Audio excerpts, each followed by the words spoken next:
As I sit here in my chair right now, in front of my Blue Yeti mic, mulling over well, my life and all of its little quirks and its foibles, I half contemplate going to the kitchen to grab a tub of ice cream from the freezer and just doing a bit of a sugary binge. Or, well, just recording another podcast, I guess. Hey, can I do both? Well, we'll never know, since I've already hit record and I plan to get this episode done, either one way. I suppose I could still do both. Hit pause and then bugger off for a minute. But then it'd be weird, you know? My slurping on ice cream while talking.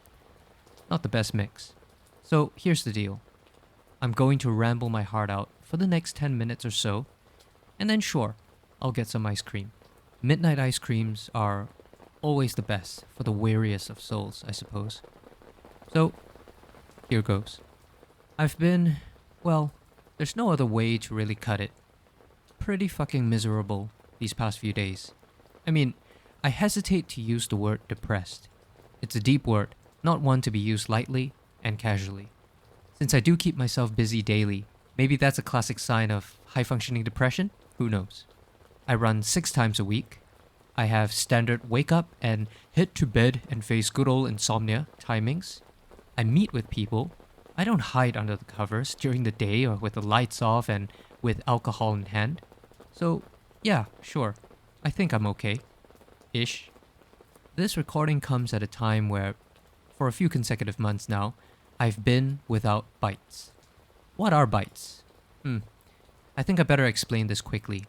So bites, at least from the context of job hunting, is the common term for when companies reach out to interview you. I mean, this is something I should be used to by now. Thousands of applications, and basically a yearly tradition of one job offer that eventually gets rescinded or leads nowhere. The last bite? Well, it wasn't really pleasant. During the interview, the hiring manager inferred, really sweetly, rabbit fingers intended, that I was too young, and said, and I paraphrase, "Kai, I think you should start getting some work experience first. See how the working world is like, for a few years anyway, before you try to apply with us again." He thought I was a fresh grad, until he opened my resume about 10 minutes later during the conversation and got the shock of his life. But then, he proceeded to reject me anyway after 3 days. This experience? I call it Mondays. In the past 2 weeks alone, I've received some of the biggest rejections of 2025. And yeah, I'm sure I can probably say the same thing during key periods in this year alone. In fact, I definitely have. But I guess I'm blown away. After all, there's maybe a couple of weeks to go before the end of the year. And then by the end of the day, on December 31st, while inevitably job hunting rather than enjoying time with my friends, I will be able to very proudly state, yet another year, 2025, and I still have no job. Oh, don't get me wrong, listeners, and never fear. We're all slaves to our emotions. And every so often, I, too, get pretty emotional. I crack sometimes. I figure once in a blue moon, you'll get to hear some of the deeper parts of my emotions. As I keep on mulling, and as the tantalizing thought of yummy Ben & Jerry's continues to plague my innocent, sugar-free mind. No, seriously, right now I'm wondering what flavors I actually have left in the freezer. I think there's probably 2 or 3 types, but I'll confirm it later. Anyway, as I keep mulling, there's this one nagging thought. How desperate am I? So I have this practice where I would watch movies midweek, once every 2 weeks, sometimes once a week, depending on my mood and whether or not I feel my wallet can still sustain it. 2 recent movies stuck out. One is called No Other Choice, starring one of my favorite Korean actors of all time, Lee Byung-hun. And the other is called The Running Man, starring Glenn Powell. The former, No Other Choice, really deserves, I think anyway, an epic Academy Award. Top 3 for me in 2025, honestly. But, let's see how Avatar Fire and Ash pans out before making, the final rankings judgment.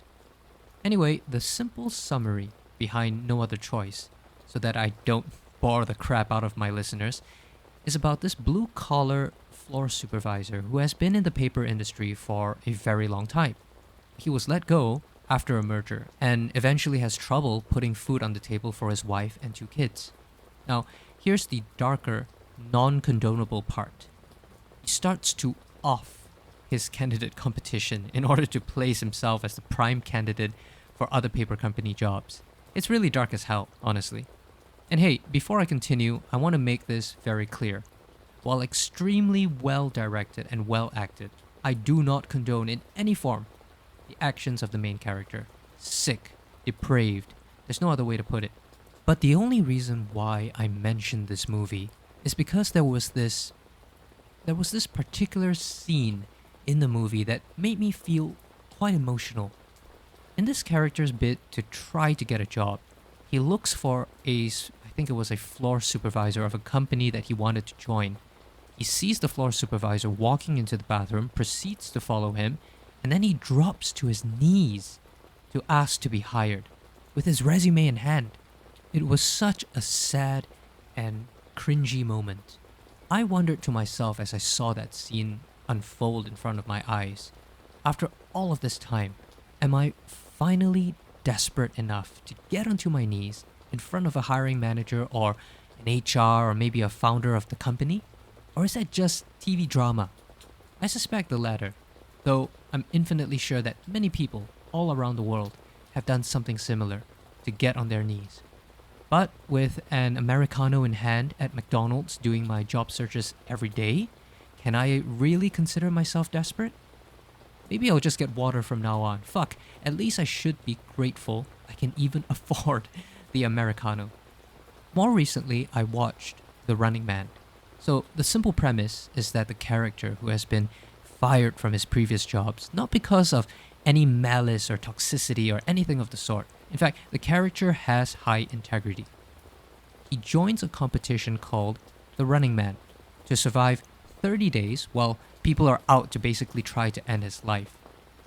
And he does all of this because he wants to help his wife and kid have a better life. He goes through hell all throughout the movie. Sure, I don't have a wife or kid, but I certainly don't have intentions of being jobless forever, right? To become that perpetual proverbial couch potato with Doritos in hand and Netflix in front of me. What's desperation in every sense of the word?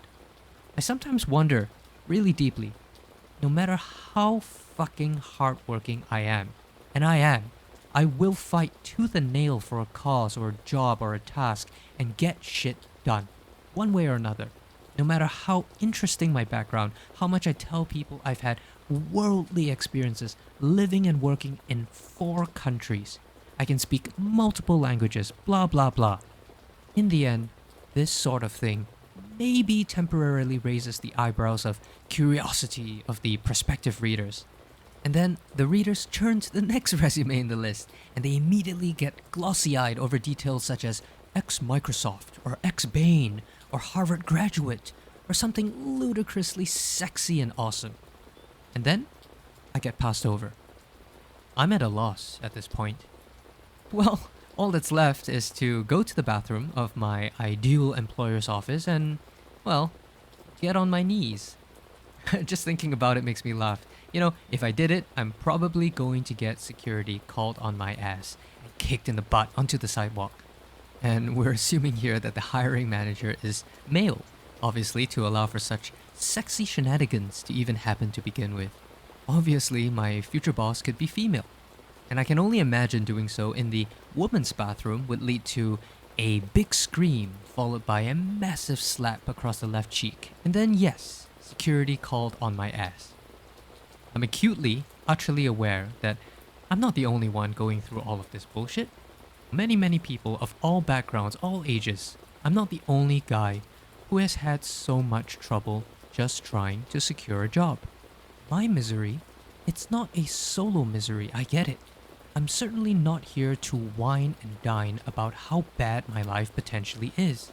Because if I can sit here right now, enjoy AC. Well, the AC is off at the moment because I don't need the whirring sound to interfere with the recording. So yeah, I'm actually sweating like hell right now. The tantalizing possibility of Ben & Jerry's ice cream after this.